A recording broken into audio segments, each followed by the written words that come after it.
No cows were hurt in the making of this video.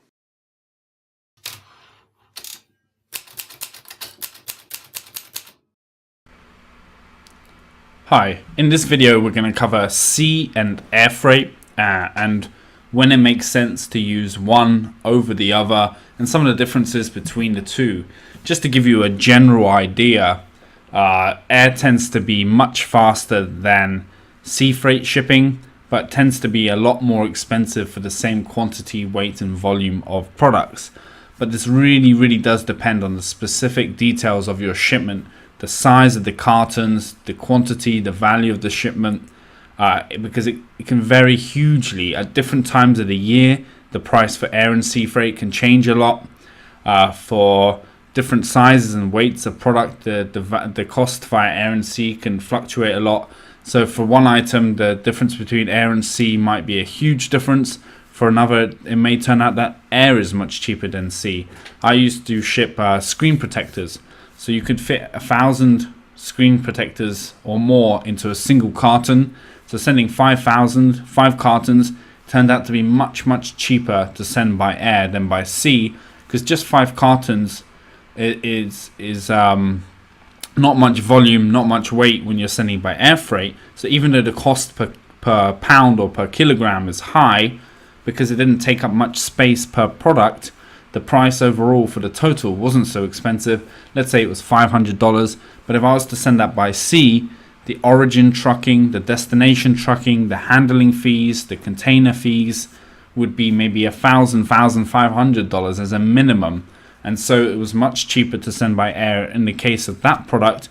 But other items which were bigger and bulkier, sea tended to be much cheaper overall. So the very best thing to do is to ask your supplier, your factory, to get you a air freight price and a sea freight price, and also to do a bit of research yourself online. Contact a freight forwarder. Try to find a freight forwarder that maybe has an office near you. That's probably the best, because then you can have good communication with them, and also get them to give you a quote for air freight and sea freight, because the price between different providers and different times of year, different shipments, varies massively.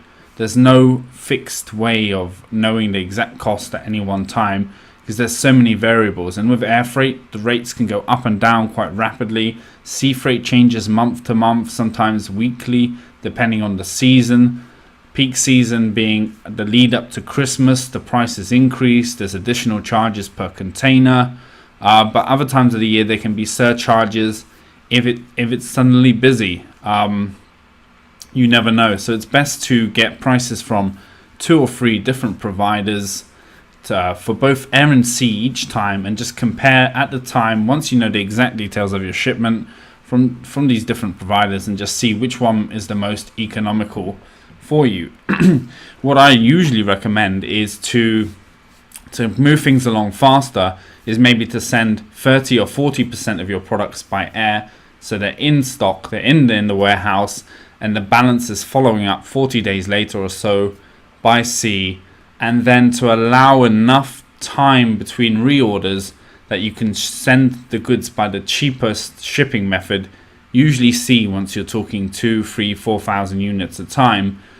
So allow 45 days within your reorder and restocking cycle to send it by sea, so your per unit price is much lower. But that's something you would do later in the process. Initially, you want to get the goods in as quickly as possible, get your listing up, start selling, and then take it from there. Another strategy to use is potentially to always hold 2 or 3 or 400 units at the factory, so that if you need to rush some in by air, you can, while the next order is being made, and then that's going by sea. If you always got a couple of hundred units ready and available, if there's any delay for the sea for whatever reason, you can always just air freight some goods in to prevent you going out of stock as well. So different strategies for using air and sea there. What we're going to do is just go into some of the details between the differences of how cost is calculated, so you get more of an understanding. With air freight, the final weight or charge is based upon, it may be, say, let's say the cost is $5 a pound. The air freight company is going to use the higher of the weight of the box and the volumetric weight.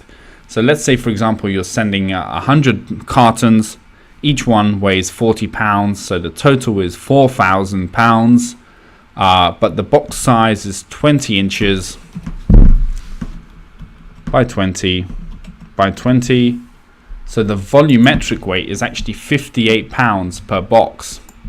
So even though the box itself weighs 40 pounds, the length times width times height is divided by 5,000 to get the volumetric weight, which in this case is 58. So your 100 cartons would be classified as 58 pounds each, so 5,800 instead of 4,000 pounds.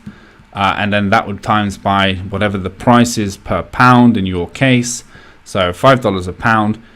And that's how the air freight cost would be calculated. So if you have a very light item but it's bulky, maybe the item only weighs a pound but takes up a large volume, sending by air might be very, very expensive because the weight is calculated by the larger of the weight and the volume.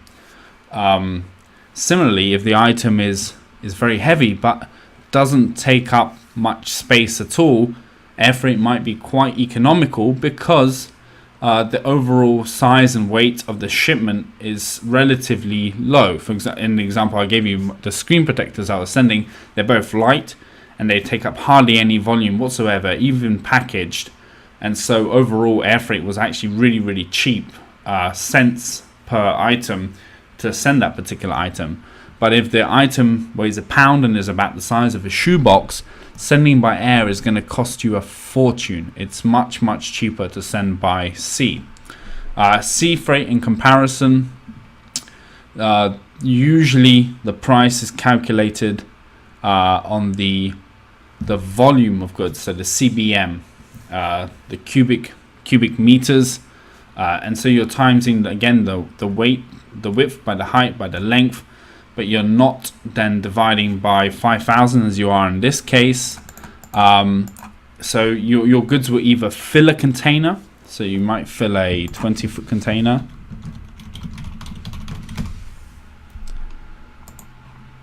and so you have there's two main types of sea freight prices. So it's full container load, where you're filling a 20-foot or a 40-foot or a 40-foot high cube container, or a loose container load, where your shipment doesn't fill a container and is being sent separately. And the way the pricing is calculated and structured is quite different between the two.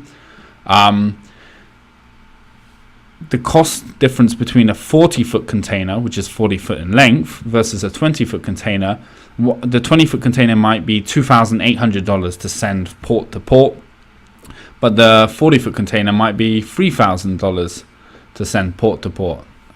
So there can sometimes be a very small difference, or not much difference, even though you're getting to send a huge volume more of goods, double in some cases. The exact size of a 40-foot container is not quite double a 20-foot container because of this ending. So if you attach two together, there's actually a bit more space in a 40-foot if you don't have the wall in the middle. And there's something called a 40-foot HQ container, which is just high cubed, which is just a bit taller than a regular container, so again giving you more volume. Sometimes the price difference between the 40-foot container and the 40-foot high cube might be only $50 port to port, and so you might be getting a few thousand more units squeezed in for a very reasonable amount extra. So with sea freight, if you're filling a container, usually there's a per container rate, and the trucking cost from the factory to the port, the port to port rate, and the final destination port to your warehouse will all be based on a per container rate, which may be, say, $3,000 per container, with trucking each end $500 to $800 per container. And so then the overall fixed cost of filling that container It's just down to you to calculate how many units you can squeeze into there in your packaging, and then how much that is going to cost you per unit to send. That's why it's very important to try to keep packaging as small and minimal as possible while still looking nice, because it reduces the overall cost of your freight and shipping. If you're sending by loose container load, loose container shipment, so you may be sending goods, 10 goods, then usually the way it's calculated is there's a fixed price from one port to another for a certain volume of goods. It's CBM is the normal price, cubic meter, and really this is only cost effective when you're sending around 10 cubic meters of product by sea. Below that it can get quite expensive because there's charges for the factory to the port, trucking costs, there's fixed costs for the delivery from the destination port to your warehouse as well, whether that's Amazon or your own warehouse or your home if you're inspecting the goods.